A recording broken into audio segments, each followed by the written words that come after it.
Mi primera pregunta es, ¿qué los motivó a ustedes a apostar por una carrera como marketing, ¿sí?, en un contexto donde aún no existía formalmente en el país en ese momento? Yo empecé año 1993. Primera materia, política de precio, casualmente en marketing, y después me dieron economía, la primera economía que era macro. Y bueno, y ahí empecé a ver qué es lo que era el marketing desde el punto de vista, no mirar en lo que uno tiene en el entorno, sino mirar adelante, porque en realidad es mirar adelante, ver qué pasa con la gente. Entonces, mi punto de análisis o de vista eran los propios alumnos, frente a la situación del docente y frente a la situación de la materia. Porque el alumno se define, o sea, el alumno define la materia en función del docente que tiene. La docencia te motivó y te conectó con el marketing. Siempre me gustó la docencia, amo la docencia. Es que yo vengo de una familia de docentes. Y lo que interpreto en cuanto a lo que querés decir es que una materia dictada por profes distintos, docentes distintos, son dos materias distintas, más allá de que el contenido sea el mismo. Que haya un programa, un material y un contenido, el docente le pone ahí el agregado de valor. Es que ahí es donde está la importancia, no es el contenido es el mismo para todos, sino es el sentimiento que pone el docente al dar la materia. Y eso para mí creo que es lo fundamental. Bueno, Gabriela, en tu caso, ¿qué te motivó a apostar por marketing en los 90? Sí, en mi caso fue el desafío. Yo venía de trabajar en distintos rubros del sector privado y el marketing era como disciplina, estaba en sus comienzos. Yo estudié ciencias económicas porque no existía marketing en ese momento, soy una señora muy mayor. Habíamos tenido una materia que era marketing, pero la implementación, el ver el marketing más específicamente abriéndose como una ciencia propia, a mí me implicaba un desafío nuevo. ¿Recuerdas qué materias dabas en ese momento? Yo empecé en el IES dando TEC 1, que era Técnicas y Estrategias de Comercialización 1 y 2. Y como esas dos materias eran el marco para el seminario final, casi inmediatamente empecé a tutorear seminarios también. En tu caso, Héctor, ¿te acordás más o menos qué materias dabas? Política de precio y economía, microeconomía daba. Bien, ¿era fundamentos de economía? Era macro, fundamento era macro. Y micro, digamos, era la parte de microeconomía. Y dentro de cualquier análisis de contexto, el económico creo que es fundamental para poder llevar, justamente si vamos a asesorar desde el marketing. Lo que pasa es que si vos no estás con la macro, no podés ubicar a la empresa en el sector en que está. Porque tenés que saber qué está pasando en todos los entornos respecto a lo que hace la empresa. Supone, una empresa de autos, si no ve la parte macro de lo que está pasando con toda la competencia, no podés desarrollarte. Dentro de estas técnicas y estrategias que dabas como materia, Gabriela, ¿qué imaginabas que iba a aportar a la formación de los jóvenes de ese momento al mundo laboral? En realidad lo que pude percibir que se aportaba era sobre todo estructurar su vocación de análisis. O sea, yo tengo la teoría que las carreras forman y deforman. Digamos, te van generando una forma de razonar, de racionalizar el medio que te rodea y de enfrentarte a ese medio diferente si vos estudias marketing, que si estudias management, que si estudias recursos humanos. Entonces, me daba cuenta que tomando cosas que habían aprendido en macroeconomía, cosas que habían aprendido en micro, cosas que habían aprendido en seminario de mercado, digamos, distintas herramientas que los chicos tenían, nosotros teníamos un perfil de alumno que el 90% era gente que trabajaba.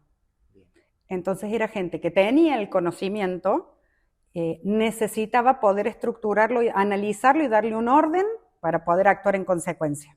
Entonces estas materias les permitían eso.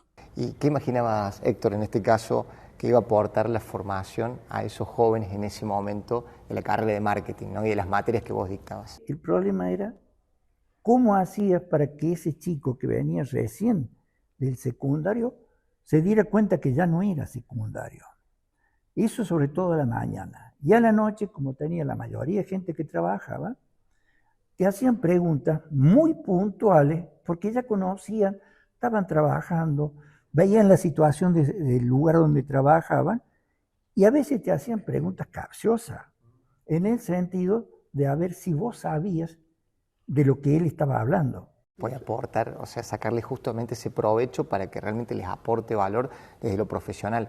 ¿Estos alumnos ya trabajaban en el ámbito del marketing o trabajaban en funciones No, en similares? empresas, generalmente están trabajando en empresas. Te pregunto, Héctor, después voy con vos, Gaby.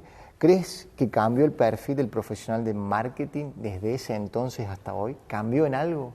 El profesional tiene que cambiar porque la sociedad cambia. No es la iniciativa de él. ¿Por qué? Porque el desarrollo es en función de la sociedad en la que está la empresa y para la cual trabaja. Entonces, si uno como profesional no se ubica en la situación en la que está social y puntualmente la empresa dentro de esa estructura, no va. Pero ustedes tienen una ventaja, cambian en función de la sociedad y al empresario le cuesta mucho eso.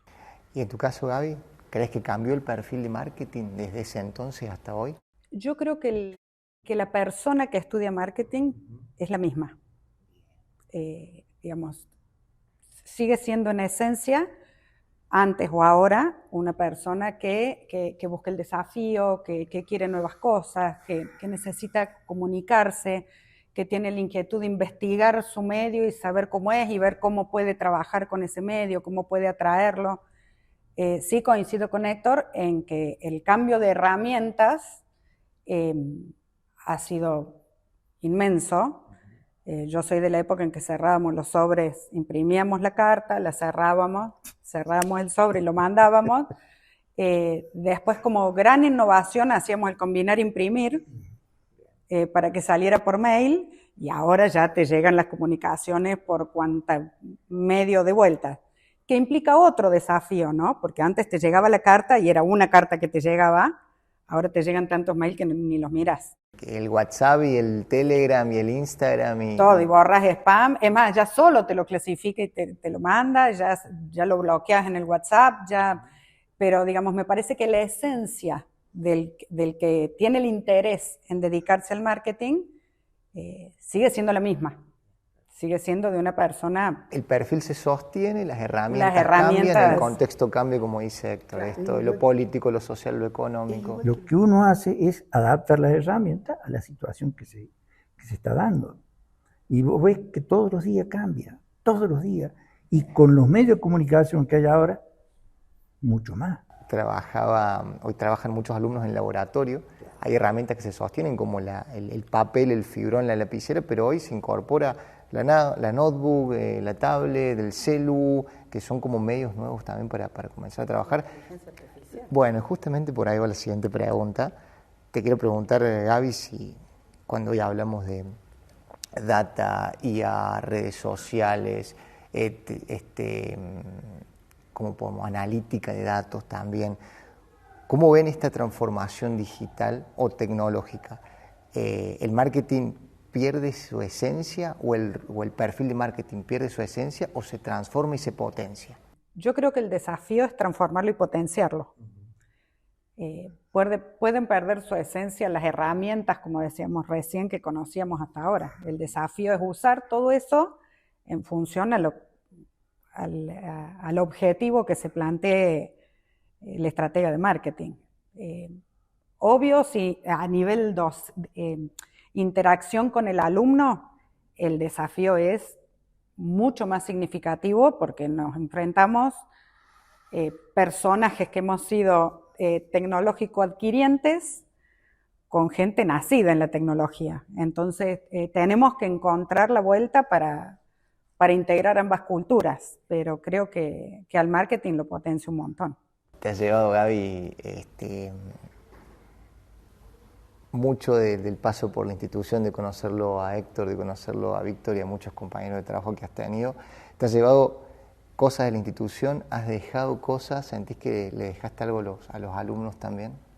Uno siempre trata de pensar que ha dejado algo. a nosotros nos tocó una época particular en la institución, que fue todo el inicio de la educación semipresencial. Entonces, yo estuve más tiempo como vicedirectora de Nuri Ruiz que como directora después, y en toda esa etapa trabajamos mucho con Víctor, con Héctor, con Nuri, con el Beto Lorenzati, qué sé yo, con los directores. El IES tenía menos estructura, entonces mucha actividad recaía en los directores.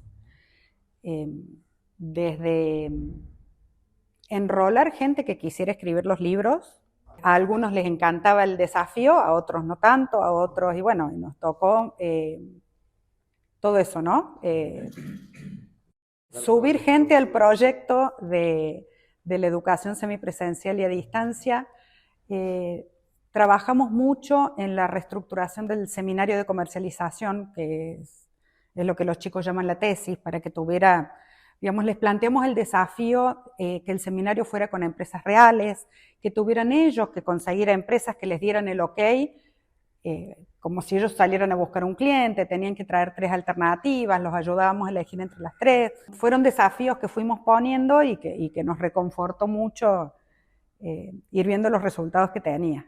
Y recién detrás de cámara contaban algunas anécdotas de todo el trabajo que se hacía también detrás de carrera para poder ver estos resultados, ver el egresado que sube a recibir su diploma. Hay mucho trabajo por detrás. Muchísimo. Y son parte importante de toda esa estructura, ¿no? Ha habido alumnos en otra carrera en que la llevaban hasta casi terminado el seminario, le decían no vengan más porque me quitan mucho tiempo. Lo dejaban cero, tenían que buscar otra empresa y empezar de nuevo. O sea, y eso es duro. Y no es fácil que te abran las puertas de una empresa. Exactamente. Y el problema es que los chicos lo toman como un fracaso, y no es un fracaso. Es un aprendizaje porque es la realidad de la calle. Es un gran desafío, pero es muy enriquecedor, sí. Y que tu seminario realmente va a ser un cambio diferencial para la empresa, no va a ser algo más. Eso queríamos lograr, que los chicos pudieran transmitir. Y muchas veces algunos alumnos venían ya con el seminario parte aplicada. Por eso venía el dueño de la empresa, y antes de darle la nota al alumno, nos reuníamos, dando el sector y los profes, y el dueño de la empresa, y él nos comentaba cómo había sido su trabajo y cuál era la idea que él tenía cuando los conoció a los chicos y después que terminaron el seminario. Y esa es la parte, creo, el broche de oro. Sí, las dos miradas. Las dos miradas. Sí, sí. Bueno, Gaby, voy con vos con esta última pregunta para cerrar, y es, ¿qué le dirías hoy a alguien que está pensando en estudiar marketing? Que habiendo tenido, digamos, experiencia académica, cuando los hijos de mis amigos, mis hijos, digamos, conocidos, querían estudiar marketing, publicidad, traté de ser clara con ellos con respecto a eso, al desafío constante que implica ser profesional de la carrera de marketing. El dinamismo que genera en tu vida, en tu ejercicio profesional y en tu mirada del mundo. Héctor, ¿qué le recomendarías a alguien que tiene pensado o está pensando en estudiar marketing? Eso me lo pregunto porque yo daba clase en el secundario también. Daba en 5º y 6º año. Y me preguntaba y le decía, chicos, para elegir una carrera, elijan no lo que ustedes piensen que le va a dar plata. Elijan la carrera la que a ustedes los haga feliz estudiarla. Porque esa carrera les va a dar en el futuro, no sé si mucha o poca plata, pero ustedes van a hacer un trabajo que les va a gustar, no un trabajo por obligación. Entonces, en mi caso es así. Yo estudié ciencia económica, me recibí de contador, hice profesorado, pero yo amé la educación. A la docencia. A la docencia. A veces la docencia llega en ese momento y te desarma los planes, ¿no? Exactamente. Bueno, Gaby, Héctor, un placer conocerlos. Gracias. Muchas gracias. Conocerlos un poquito más, yo lo había conocido un poco mientras charlaban con Víctor. Charlar con ustedes, conversar con ustedes, escucharlos, realmente es un honor para mí. Gracias a vos. Gracias por venir. Gracias. Un saludo. Al contrario. Hasta luego. Héctor, Muchas gracias. Muchas gracias, muy amables.